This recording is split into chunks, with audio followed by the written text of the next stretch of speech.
thank you for joining us. It is a great day to be alive, but not only that, it is a great day to give thanks. I tell you, the holiday is quickly approaching, and many of us are saying, God, I just want to thank you, not for what you've done, but for just who you are. And I have a special guest that's dear to my heart, my sister. Oh my goodness.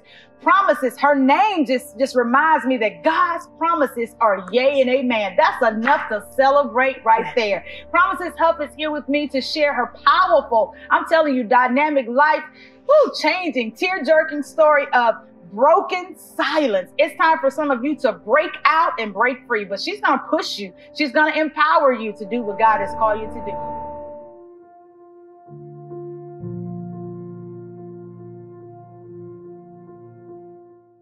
So at work, when I was doing the security rounds, the inmate just kind of abruptly approached me. There was no, excuse me, can I use phone? Or, hey, I need something.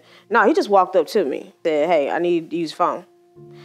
I instructed him, use the phone, the cell phone. I mean, not cell phones, but the pay phones, because they were in there. And he was like, no pay phones. I want to use the phone. I need to use your phone.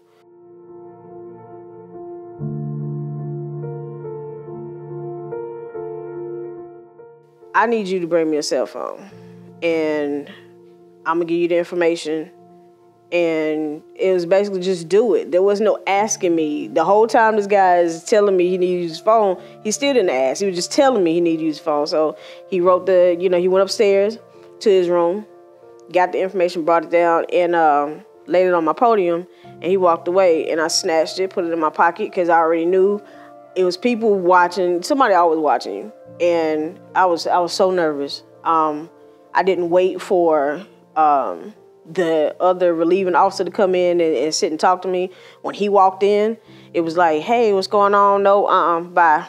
And he was like, okay, what's going on? So I left abruptly. I just left out of there. I took my badge, I clocked out, I got in my car, and I panicked. I screamed, because I knew something was happening. I didn't know really what was happening, but it's like, okay, do I do it or do I not? So what's going on? So I pulled the information out of my pocket, and I saw on the paper, where to go, who to talk to, what I'm getting, all that good stuff. And I'm like, oh my God.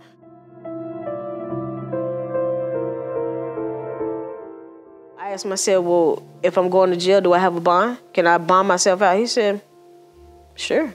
I said, what's the bond? He said, your bond is $1.2 million. But I knew I ain't got that kind of money. My mom, my dad don't have that type of money around the house. My house, my car, my parents' car, their stuff is not even going to equal $1.2 million. It's not even going to equal $10,000. And I'm thinking, on my lap is my son. He's asleep. Where my son getting ready to go?